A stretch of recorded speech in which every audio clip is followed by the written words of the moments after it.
Hello বন্ধুরা, তোমরা সবাই কেমন আছো?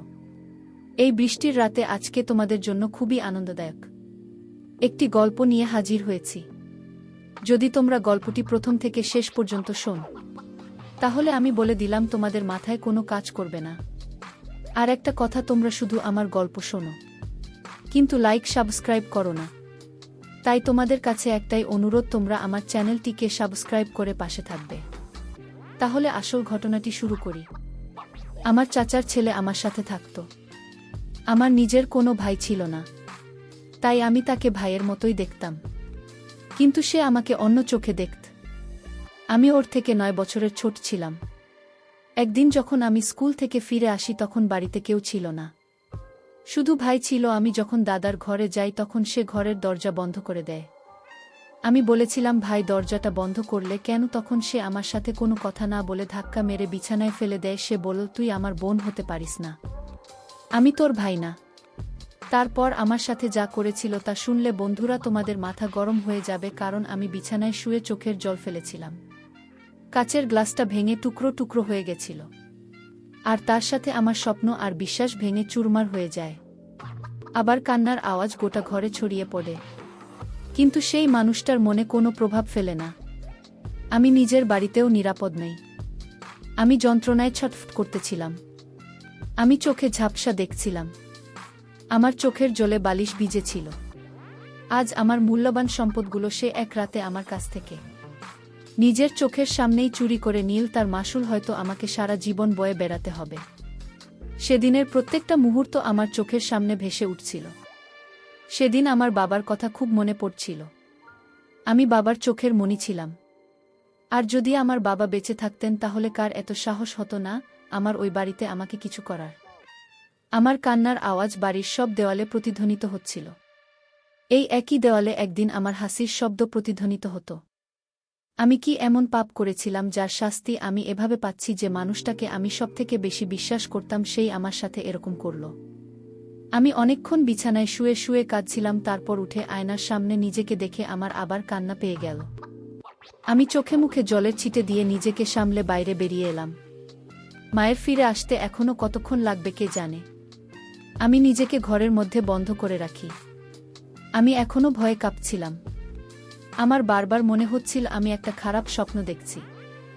আমি চোখ খুললেই যেন এই দুঃস্বপ্ন শেষ হয়ে যাবে, কিন্তু সেটা হওয়ার নয়। আমাকে সত্যিটা মেনে নিতেই হবে। এটা কোনো ভয়ঙ্কর স্বপ্ন নয়, এটা একটা ভয়ঙ্কর সত্যি। আর এই সত্যিটা আমাকে সারা জীবন বয়ে বেড়াতে হবে। আমি আবার চিৎকার করে কাঁদতে শুরু করলাম। মনে হয় এভাবে আমাকে সারা জীবন কাটাতে হবে। বিকেল হতেই মা আর আমার ছোট বোন বাড়ি ফিরে আসে। মা এসে আমার ঘরের দরজায় টোকা মারে। মায়ের আওয়াজ শুনে আমি ছুটে গিয়ে দরজা খুলে দিই। মাকে জড়িয়ে ধরে আমি কাঁদতে শুরু করি। মা তো আমার অবস্থা দেখে নিঃশ্বাস নিতেই ভুলে গেছিল। খুব অস্থিরতার সাথে আমাকে জিজ্ঞেস করে, এসব কি করে হলো? আমি মাকে সব কথা বলে দিলাম। যা শুনে অবাক হয়ে গেল। মায়ের তো আমার কথা বিশ্বাসই হচ্ছিল না। কিন্তু আমার অবস্থা দেখে মায়ের খুব খারাপ লাগে। মনে হয় আমার কপালে এটাই লেখা ছিল। আমি তখনও জানতাম না আমার কপালে আরও কি কি লেখা আছে। আমরা 3 বোন সারাদিন বাড়িতে হুল্লোড় করতাম। বাড়িতে রোজই উৎসব লেগে থাকত। বাবা আমাদের দুজনকে দেখে খুব আনন্দ পেত, কিন্তু মা আমাদের দুষ্টুমি দেখে মাঝে মাঝে রেগে যেত। বাবা যে অফিস থেকে ফেরত, আমি বাবাকে বায়না করে বসতাম আর তাকে আমার সারা দিনের গল্প শোনাতাম। সব কথা না বলা অবধি আমি শান্তি পেতাম না। মা বলতো আমি বাবার প্রাণ, সব কিছু ঠিকই চলছিল। হঠাৎ একদিন আমাদের সুখী পরিবারের উপর কারো নজর লেগে যায়। মনে হয় এত সুখ আমাদের সহ্য হলো না। বাবার অ্যাক্সিডেন্ট হয় আর তিনি বিছানায় পড়ে যায়। বাড়ির অবস্থাও খারাপ হতে থাকে।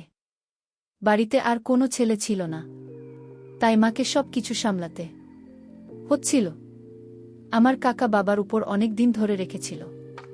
তাদের অনেক দিন দেখা হয়নি, কিন্তু বাবার অ্যাক্সিডেন্ট হওয়ার পর মা নিজে ফোন করে জেঠুকে সব কিছু জানায়। মায়ের বিশ্বাস ছিল বাবার অবস্থার কথা শুনে কাকার সব শত্রুতা ভুলে যাবে। আর সেটাই হলো। কাকা বাবাকে দেখতে আসে আর বাবার পাশে বসে খুব কাঁদে। আমাদের অবস্থা দেখে কাকা বলে, এখন তোমাদের পক্ষে সব কিছু একা সামলানো খুব মুশকিল হবে। তাই আমি বলছি এখন কিছুদিন তোমাদের সাথে থাকতে। করিম চাচার বড় ছেলে, সে খুব ভালো ছিল। আমি তাকে 7 বছর আগে দেখেছিলাম। তারপর চাচার সাথে আমাদের সম্পর্ক খারাপ হয়ে যায়, আর তার সাথে দেখা হয়নি। যেসব কথা শুনে মা একটু স্বস্তি পায়, মুখ সেখানে এলে আমাদের অনেক সুবিধা হবে। বাবা বিছানায় শুয়ে যন্ত্রণায় কাতরাচ্ছে। আমরা 2 বোন বাবাকে দেখে খুব কাঁদতাম। আমরা তো কোনোদিন বাবাকে শুরু করতে দেখিনি, কিন্তু এখন 20 দিন ধরে বাবা বিছানায় পড়ে আছে। শ্যামল ভাই আমাদের বাড়িতে এসে বাবার খুব ভালো করে দেখাশোনা করে। তাই এই অবস্থায় আমাদের একজন বড় ভাই দরকার ছিল, আর স্বামীর ভাই সেই দায়িত্বটা খুব ভালো করে পালন করে। কিন্তু ভাগ্যের লিখনকে আর ঘটাতে পারে। আমরা বাবাকে বেশি দিন ধরে রাখতে পারলাম না। কিছুদিন পর তিনি আমাদের ছেড়ে চলে গেলেন। বাবার মৃত্যুর পর মা খুব ভেঙে পড়েছিল, আর আমাদের 2 বোনের পক্ষে তো বিশ্বাস করাই অসম্ভব ছিল যে বাবা আর আমাদের মধ্যে নেই। আমার বয়স মাত্র 14 বছর, আর আমার বোনের বয়স মাত্র 12 বছর। বাবা বলতো আমাদের 2 বোনকে ডাক্তার বানাবে, তারপর আমাদের ধুমধাম করে বিয়ে দেবে। কিন্তু বাবা তার সব স্বপ্ন অপূর্ণ রেখেই চলে গেলেন। বাবা মারা যাওয়ার পর মা স্বামী ভাইকে আমাদের ছেড়ে যেতে দেয় না। সে আমাদের সাথে থাকতে শুরু করে। কাকা অন্য শহরে থাকতেন। আমাদের বাকি সব আপনি অন্য শহরে আছে। বাবার চাকরির জন্য আমরা এই শহরে এসেছিলাম। বাবার মৃত্যুর পর কাকা আমাদের বলেছিল তাদের শহরে চলে যেতে, কিন্তু আমরা পড়াশোনার জন্য আমরা শহর ছেড়ে যেতে পারলাম না। তো সামনেই আমার মাধ্যমিক পরীক্ষা। নিজের শহরে ফিরে গেলে আমার পড়াশোনা করা হতো না, কিন্তু আমি বাবার স্বপ্ন পূরণ করতে চাই। ডাক্তার হতে চায় না। কাকে বলে দেয় যে আমার বড় মেয়ের পড়াশোনা শেষ হয়ে গেলে আমরা আপনার সাথে যাক। আমাদের খোঁজ খবর রাখতেন। 1 মাস পর পর আমাদের সাথে দেখা করতে আসতেন। শ্যামল ভাই ও যখনই বলতো আমি কয়েকদিনের জন্য নিজের বাড়ি থেকে ঘুরে আসি, তখনই আমি খুব কাঁদতাম। তাকে যেতে দিতাম না। আমি চাইতাম শ্যামল ভাই আমাদের সাথে থেকে যাক একদিনের জন্য। আমি ভাইকে চোখের আড়াল করতে চাইতাম না। বাবা চলে যাওয়ার পর শ্যামল তারা আমাদের খুব ভালোভাবে দেখাশোনা করছে। ও আমার থেকে 10 বছরের বড়, কিন্তু ওর সাথে আমার খুব ভালো বন্ধুত্ব হয়ে গিয়েছিল। বাবার পেনশন আসতো, তাতে আমাদের সংসার চলত। শ্যামল ভাই এই শহরে একটা চাকরি খুঁজে নিয়েছিল। প্রত্যেক মাসে তার মাইনের থেকে কিছু টাকা সে মায়ের হাতে দিত। মা মুখে ভাইকে নিজের ছেলের মতোই দেখতেন। বাবা না থাকার অভাবটা সে আমাদের বুঝতে দিত না। শ্যামল ভাই যখন কাজ থেকে ফেরত, আমি তার পিছন পিছন ঘুরতে শুরু করতাম। আর আমার বাবার মতো নই, তাকে আমি সারা দিনের গল্প শোনাতাম। রাতে যখন ক্লান্ত হয়ে ভাই শুতে যেত, আমি তখন বই নিয়ে ভাইয়ের ঘরে চলে যেতাম। ভাইকে বলতাম আমাকে পড়া বুঝিয়ে দিতে। যতক্ষণ আমি তার ঘরে থাকতাম তাকে একবারও মোবাইল দেখতে দিতাম না। মাঝে মাঝে তো আমি লুকিয়ে ভাইয়ের মোবাইলটা বন্ধ করে দিতাম, যাতে আমার পড়ার মাঝখানে সেটা বেজে না ওঠে। আমি মাকে প্রায় বলতাম যে শ্যামল ভাই আমার নিজের ভাইয়ের মতন, আমি তাকে খুব সম্মান করতাম। একদিন আমি স্কুল থেকে ফিরে এসে জানতে পারি যে মা আর বোন কোনো এক আত্মীয়ের মৃত্যুর খবর পেয়ে তাদের বাড়িতে গেছে। তারা আমাকে নিয়ে যায়নি, কারণ সেদিন আমার মাধ্যমিকের ছিল। মুখে তারা বাড়িতেই ছিল। সে আমাকে খবরটা দেয়। ভাই সেদিন অফিসে যায়নি। আমি আমার স্কুল ইউনিফর্ম পাল্টে রান্নাঘরে খাবার বাড়িতে যাই। তখন শ্যামল ভাই আমাকে বলে তার ঘরে 1 গ্লাস জল নিয়ে যেতে। আমি যে তার ঘরে ঢুকিয়ে দরজা বন্ধ করে দেয়। প্রথমে মনে হলো আমার সাথে দুষ্টুমি করছে, কিন্তু তারপর মনে হলো ওর নজরটা ভালো নয়। তারপরও আমার সাথে যা যা করে সেটা আমার মনে করতে ঘৃণা লাগছে। দরজার ছিটকিনি তালা গিয়েছে, আস্তে আস্তে আসতে থাকে। আমার হাত পা কাঁপতে শুরু করে। জলের গ্লাসটা হাত থেকে পড়ে ভেঙে যায়। সে আমাকে ধাক্কা দিয়ে বিছানায় ফেলে দেয়। আমি বলেছিলাম তুমি তো আমার বড় ভাই, আমার সাথে এমনটা করতে পারো না। আমার কথা শুনে স্বামীর ভাই জোরে জোরে হাসতে শুরু করে, আর বলে আমি চাইলে সে আমার ভাই হয়ে যায় না। সে অনেক দিন ধরেই সুযোগের অপেক্ষায় ছিল যে কখন হবে। আজ তোমার মায়ের বোন মারা গেছে, তাই আমি এই সুযোগটা পেয়েছি, আর এই সুযোগটাকে আমি ভালোভাবে কাজে লাগাতে চাই। তারপর সে আমাকে সম্মানহানি করে বাড়ি থেকে বেরিয়ে যায়।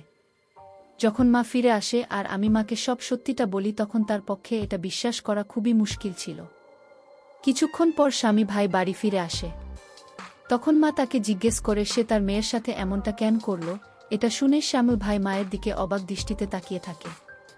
তারপর সে বলে সে তো এখনই অফিস থেকে বাড়ি ফিরে সে মায়ের কথা শুনে চমকে যাওয়ার ভান করে মাকে জিজ্ঞেস করে মা কেন তার কি এমন হয়েছে মাকে জিজ্ঞেস করে যে আমার মেয়ের সাথে কেন তুমি এমন আচরণ করলে এটা শুনে মুখটা তো খুব রেগে যায় আর বলে আন্টি আপনি এসব কি বলছেন পারুলকে তো আমি আমার ছোট বোনের মতো দেখি আমি ওকে অন্য চোখে দেখার কথা ভাবতেও পারি না আপনি আপনার মেয়েকে জিজ্ঞেস করুন যে কার দোষ আমার উপরে চাপাচ্ছেন তো আমি তো কেবল এই কাজে বেরিয়েছিলাম আজ আমার অনেক কাজ ছিল আমি এইমাত্র বাড়িতে ঢুকলাম আর আমি যদি পারুলের সাথে এরকম কিছু করতাম তাহলে আমি বাড়ি ফিরে আসতাম না পারুলের একটা ছেলের সাথে সম্পর্ক আছে আমি সব জানি কিন্তু আমি আপনাদের বলিনি কারণ আমি ভেবেছিলাম পারুল নিজেই একদিন আপনাদের সব কথা বলবে কিন্তু আমি কোনোদিনও ভাবিনি যে পারুল আমার চরিত্রের দিকে আঙুল তুলবে হতেই পারে যে পারুলের বাড়িতে একা একা লাগছে তাই ও সেই ছেলে তাকে বাড়িতে ডেকেছিল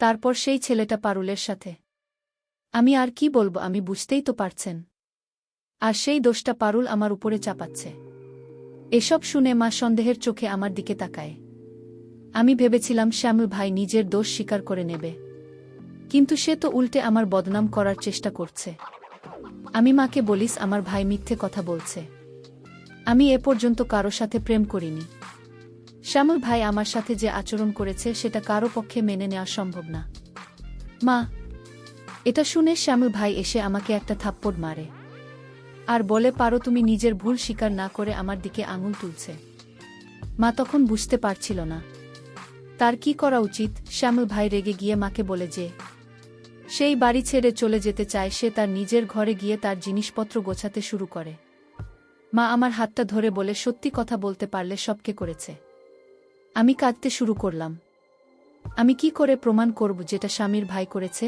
শ্যামল ভাই তার জিনিসপত্র নিয়ে ঘর থেকে বেরিয়ে আসে সে আমাকে বলে আন্টি আমি বাড়িতে এক মুহূর্ত থাকতে চাই না আমি আঙ্কেলের অভাব মেটাতেই বাড়িতে এসেছিলাম কিন্তু আপনার মেয়ে আমার চরিত্রের দিকে আঙুল তুলেছে শ্যামল ভাই চলে যাওয়ার কথা বলতেই মা একটু চিন্তায় পড়ে যায় কারণ বাবার পর একমাত্র শ্যামল ভাইয়ের উপরেই ভরসা করত কিন্তু শ্যামল ভাই আর এই বাড়িতে থাকতে রাজি হল না মা ভাইকে বলে শ্যামল আজ রাতটা অন্তত এখানে থেকে যা অনেক রাত হয়ে গেছে এত রাতে তুই কোথায় যাবি কাল সকাল হলে চলে যাস মায়ের এই কথা ঠিক মনে হয় সে নিজের জিনিসপত্র নিয়ে তার ঘরে চলে যায় মা আমাকে বলে যে আজ রাতটুকু সময় আছে আমার কাছে কাল সকালে যান আমি তাকে সব সত্যি কথা বলে দিচ্ছি তোমার কথা আমাকে খুব আঘাত দিল কারণ মা আমার থেকে বেশি মুখে তাকে বিশ্বাস করেছিল মা নিজের ঘরে চলে যায় আর আমার বোন ঘুমিয়ে পড়েছিল আমার ঘুম আসছিল না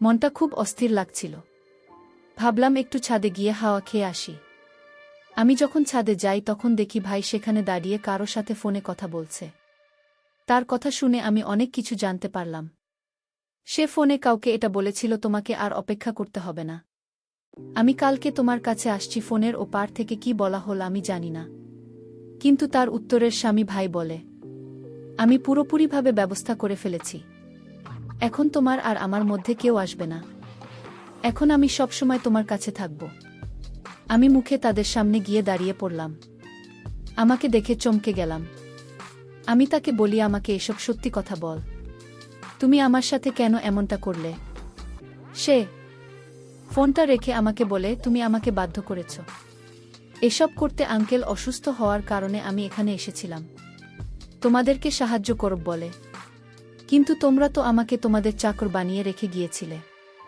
আমার স্বাধীনতা বলে কিছু রাখলে না আমাকে তোমরা ভাই দাবি করে আমাকে দিয়ে চাকরবাকরের মতো কাটিয়েছি আমি কোথাও ফোন করলে তুমি আমার অনুমতি ছাড়া ফোন কেটে দিতে আমি যখন অফিসের কাজ শেষ করে বাসায় আসি তখন তুমি নানান বাহানায় আমার ঘরে এসে আমাকে ডিস্টার্ব করো আর তাই তো আমি তোমাকে এভাবে শিক্ষা দিতে চাইছি তুমি তো বুঝতে পারলে কেন আমি তোমার সাথে এমনটা করেছি বন্ধুরা আমরা এই গল্প থেকে স্পষ্ট বুঝতে পারলাম যে পরে কখনো আপন হয় না চাচাতো ভাই আর মামাতো ভাই বল কখনো নিজের ভাইয়ের মতো হবে না তারপর কখনো আপন হয় না আর যদি আমার নিজের আপন ভাই হতো তাহলে আর এমনটা হতো না জোর করে কাউকে বেঁধে রাখা যায় না তো আজকে পর্যন্ত সবাই ভালো থাকবেন প্রিয় বন্ধুরা গল্পটি ভালো লাগলে অবশ্যই কমেন্ট করে জানাবেন আর নিয়মিত এমন আলাদা স্বাদের গল্প শুনতে ভিডিওটিতে লাইক এবং চ্যানেলটিকে সাবস্ক্রাইব করে সাথেই থাকুন।